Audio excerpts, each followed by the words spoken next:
लाहौर की सूरत हाल जान लेते हैं। ब्यूरो चीफ लाहौर शहजाद हुसैन भट्ट साहब भी हमारे साथ मौजूद हैं। भट्ट साहब, कौन से तगड़े हल्के हैं? वैसे तो अगर देखा जाए तो नवाज शरीफ और यास्मीन राशिद वाला तगड़ा है, ख्वाजा साद रफीक वाला तगड़ा है, सलमान अकरम राजा वाला है।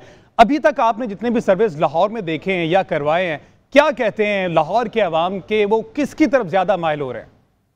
लाहौर ब्यूरो के 14 रिपोर्टर्स ने दिन रात जो मेहनत की है उस पर हमने बाज़ाब्ता सर्वे जो किया है उसमें 14 MNS के हल्के हैं और 30 MPS की अरकान सूबाई असम्बली के हल्के आते हैं।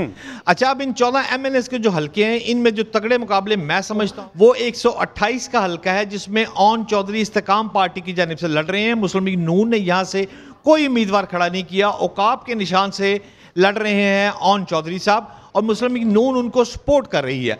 अच्छा, इसमें दिलचस्प पहलू यह है कि यहाँ पर सलमान अकरम राजा जो PTI के बड़े मजबूत कैंडिडेट हैं और एक दबंग किस्म के वकील हैं, वो मद्दे मुकाबिल है। तो यहाँ पर ये इम्कान पैदा हो रहा है कि ओन चौधरी को शिकस्त हो सकती है सलमान अकरम राजा के हाथ PTI, क्योंकि आप देखें जब कोई MNA का इंतखाब लड़ रहा होता है तो उसके नीचे सपोर्टिंग कैंडिडेट देखने होते हैं कि अरकान सूबाई असम्बली कौन है। मियां महमूद रशीद लड़ रहा है सलमान अकरम के राजा के साथ और इसके साथ साथ मियां असलम इकबाल लड़ रहे हैं। इसी के साथ अगर आप गौर करें तो जमात इस्लामी के लियाकत बलोच साहब हैं और उनके बेटे जो हैं वो भी रुकने सूबाई असम्बली का इलेक्शन लड़ रहे हैं। कांटे का मुकाबला लाहौर में भी जितने भी नशिस्तें उस पर मुतवक्के है। पेशावर का रुख कर लेते हैं। काशिफुद्दीन सैयद ब्यूरो चीफ पेशावर हमारे साथ मौजूद हैं। काशिफ, पेशावर की सूरत हाल जरा बताए ना कि 2 मरतबा पाकिस्तान तहरीक इंसाफ की यहाँ पे हुकूमत रही है, अब किसकी ज्यादा उम्मीद लगा रहे हैं पेशावर के बासी जो हैं? सारी सूरत हाल इस बारे में बताइए।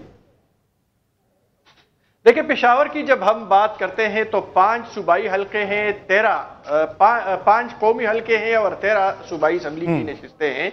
और वैसे इस वक्त तो पाकिस्तान तहरीक इंसाफ चूंकि मैदान में नहीं है और उनके जो हिमायत याफ्ता उम्मीदवार है वो आज़ाद हैसियत से इलेक्शन लड़ रहे हैं, लेकिन उन्हें नज़रअंदाज नहीं किया जा सकता बल्कि उन्हें हम अहमियत देंगे। और जहां भी कांटे का मुकाबला है हर सियासी जमात का, उनका मुकाबला PTI के उन आज़ाद उम्मीदवारों के साथ है।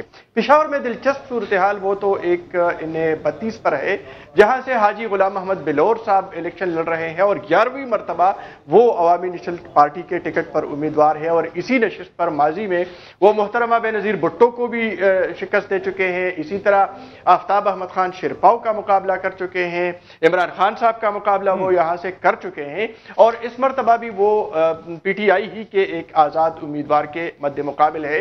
लेकिन यहाँ पर हाजी गुलाम मोहम्मद बिलोर को फेवरेट करार दिया जा रहा है। मुकाबला उनका उसी PTI के हिमायत याफ्ता उम्मीदवार से है। एक और जो यहाँ दिलचस्प सूरत हाल है वो ये है कि इन्हें 28 पे और इन्हें 30 पे कौमी असम्बली के PTI के टिकट पर मुंतखब होने वाले 2018 में वही अरकान साबिक वो इस मरतबा JUI के टिकट पर इलेक्शन में हिस्सा ले रहे हैं। इन्हें 28 से बिल्कुल इसी तरह तमाम ब्यूरोज का बहुत शुक्रिया, सारी सूरत हाल से हमें आगाह किया।